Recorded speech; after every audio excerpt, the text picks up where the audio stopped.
On December 11th, 2006, the New York Times wrote the article, "Has Politics Contaminated the Food Supply?" In it they said, "This fall has brought plenty of bad news about food poisoning. More than 200 people in 26 states were sickened and 3 people were killed by spinach contaminated with E. coli. At least 183 people in 21 states got salmonella from tainted tomatoes served at restaurants. And more than 160 people in New York, New Jersey, and other states were sickened with E. coli after eating at Taco Bell restaurants." People are always going to get food poisoning. The idea that every meal can be risk-free, germ-free, and sterile is the sort of fantasy Howard Hughes might have entertained. But our food can be much safer than it is right now. According to the Centers for Disease Control and Prevention, 76 million Americans are sickened, 325,000 are hospitalized, and 5,000 die each year because of something they ate. Here are just a few similar outbreaks found within our nation's food supply just a few days prior to the making of this video.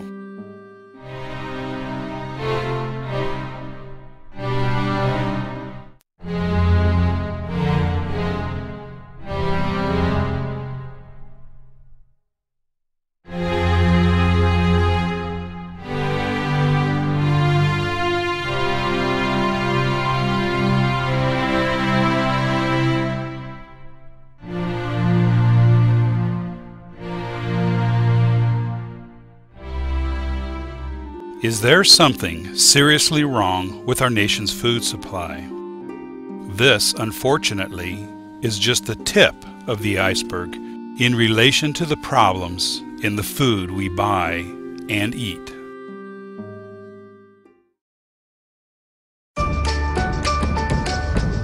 You wonder, does she still think boys are icky? You wonder, what's up with his hair? You wonder, does he really think he can fly? You'll always wonder about your kids, but one thing you don't have to wonder about? The goodness of new Wonder Smart White. It's got the fiber of 100% whole wheat, the calcium of 8 ounces of milk, and vitamin D. New Wonder Smart White. Always wonder. White bread is made from wheat flour, from which the bran and the germ have been removed through the process known as milling.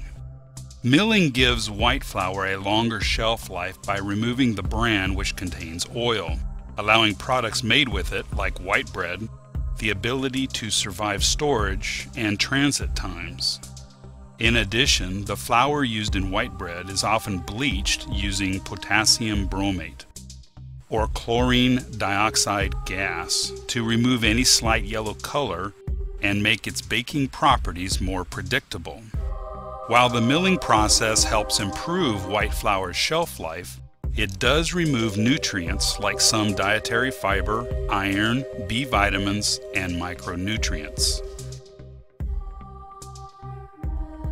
The Miami Herald wrote on June 23, 2011, "Chemically treated produce, highly processed foods, and refined ingredients like white flour and sugar cause sickness and disease, as well as a host of minor ailments such as digestive issues and lack of energy."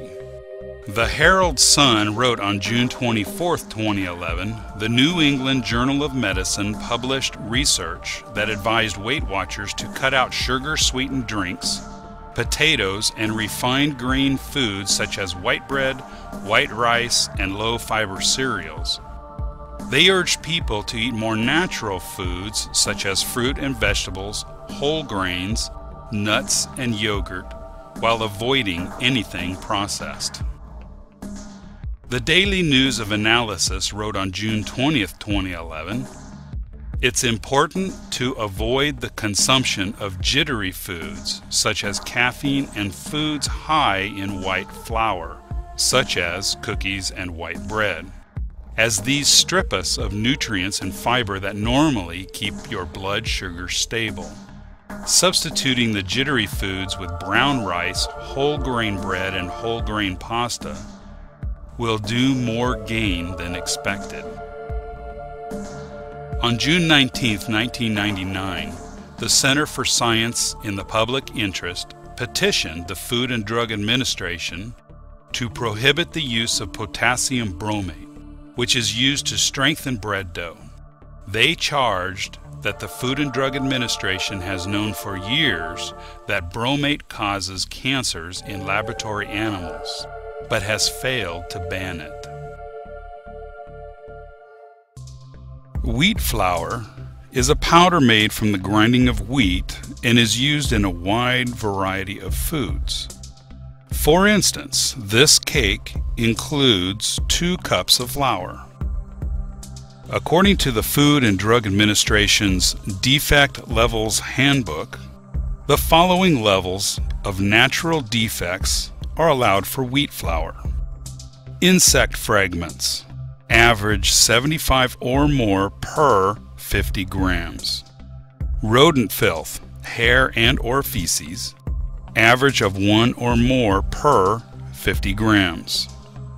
The 2 cups or 450 grams of flour in the cake amounts to about 375 insect fragments and 5 rodent hairs or feces.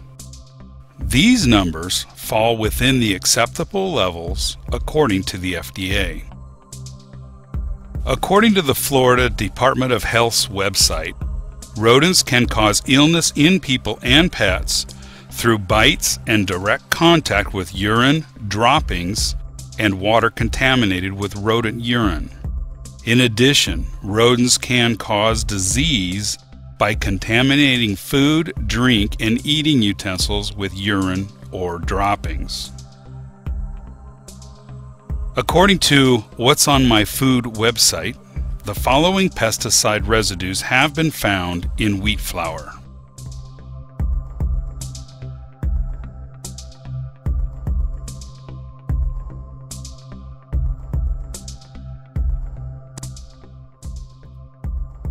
The most common pesticide found in flour, 49% of all flour tested, is malathion, believed to be a possible carcinogen, neurotoxin, and hormone disruptor.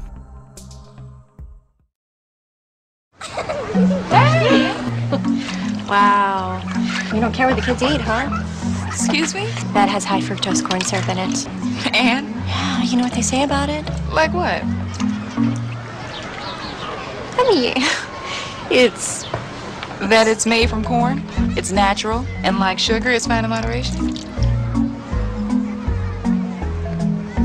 Love that top. Oh, well, thank you. Get the facts. You're in for a sweet surprise.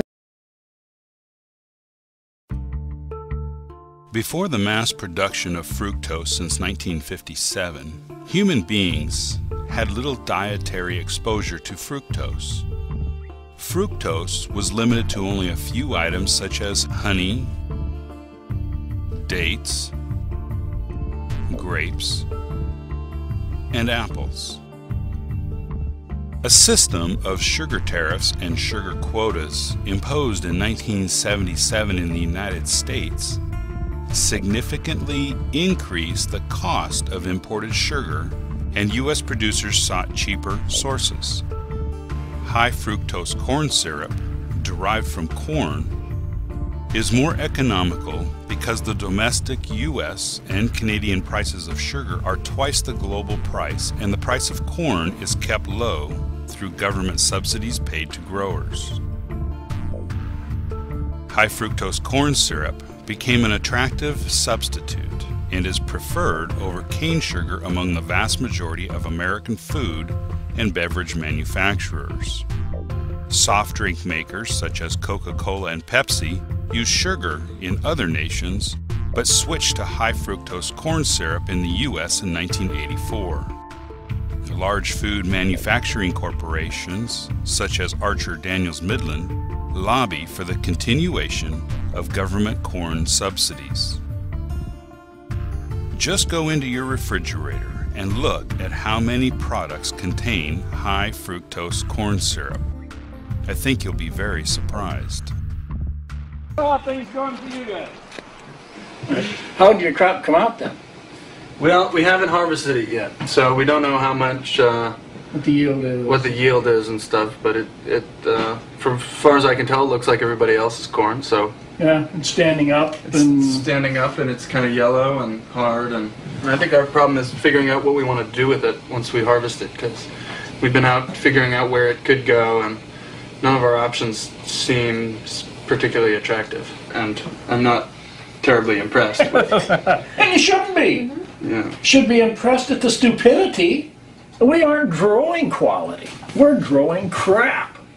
Poorest quality crap the world's ever seen. We're growing it today. You don't eat the corn that you grow. No. On August 2nd, 2010, Reuters reported, "Cancer cells slurp up fructose, U.S. study finds." The article begins, "Pancreatic tumor cells use fructose to divide and proliferate." U.S. researchers said on Monday in a study that challenges the common wisdom that all sugars are the same. Tumor cells, fed both glucose and fructose, use the two sugars in two different ways, the team at the University of California, Los Angeles found. They said their finding, published in the journal Cancer Research, may help explain other studies that have linked fructose intake with pancreatic cancer, one of the deadliest cancer types. On January 28, 2009, the Washington Post reported, "Study finds high fructose corn syrup contains mercury." The article reports that almost half of tested samples of commercial high fructose corn syrup contained mercury, which was also found in nearly a third of 55 popular brand name food and beverage products where high fructose corn syrup is the first or second highest labeled ingredient, according to 2 new U.S. studies. The Illinois Environmental Protection Agency has the following to say about mercury exposure on their website. "Mercury poses a health risk to everybody, but especially to young children and fetuses because they are still developing. Prolonged low-level exposure may cause learning disabilities by hurting the ability of children to think and read. Adults who have been exposed to high levels of mercury may experience trembling hands and numbness or tingling in their lips, tongues, fingers, and toes. Acute mercury poisoning, especially through ingestion, can damage the brain, liver, kidneys, and even cause death." On January 27, 2009, Natural News reported that the average American consumer may be eating 5 times the upper safety limit of mercury every day due to high fructose corn syrup consumption if they consume the foods tested in the study. And now let's make that random call with today's $10,000 question. Who shot Alexander Hamilton in that famous duel? Hello, for $10,000. Excuse me?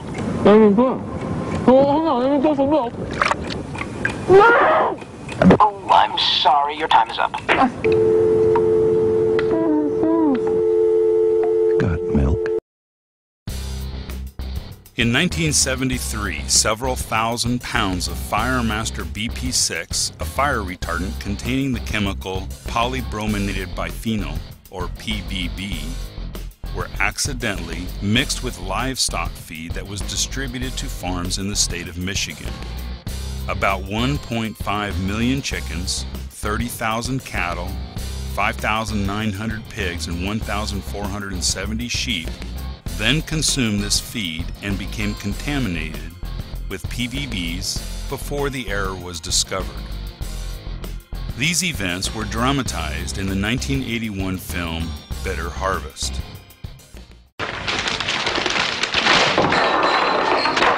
What the hell? Slit their bellies open, you'll find 100% unadulterated AF10. AF10 killed him? That's all the research there is on PBB. Now, there are some things in there that we have to... no! Oh, don't drink that milk. If a cow eats this AF stuff, then the PBB's inside them. Now, there's PBB in that. I'll test it, but it's there. And it's in anybody who drank the milk. See, you sold that milk. Now, everybody who drank it. Oh, my God. Yeah. Walter? Walter? I got it, Ned. What? The sickness. I've been sitting here all morning. I can't remember how to plow. Now look, see here? I called them bastards way back in July, right here, see? I called them and I asked them right then, was there anything wrong with the feed? And they made all kinds of tests, and they didn't find nothing at all. Nothing, no poison, nothing. What was it? PBB. If and when the full force of government is brought to bear, I believe we'll find that a significant percentage of the people in this state have been contaminated by PBB. That is speculation. At this point, That is inflammatory speculation designed to scare. well, I hope it scares the hell out of somebody here so we can get an immediate quarantine put on these farms. You'd have us shut down maybe a quarter of the farms in the state on a whim? Studies indicated that PBB had spread through the food chain. In one test of a sample of Michigan's residents, 97% of those tested had traces of PBB in fat tissue. Laboratory studies have linked PBB with weakened resistance to disease in human beings. On July 27, 1989, the Los Angeles Times reported, FDA allows genetically modified RBGH to endanger milk. FDA ignores evidence on cancer risks. These hormones, known as RBGH, are manufactured by chemical companies such as Monsanto. Apart from economic and veterinary concerns, bovine growth hormone pose grave consumer health risks that have not been investigated by the industry or FDA. What Fox Television told us was that we were just the people to be the investigators.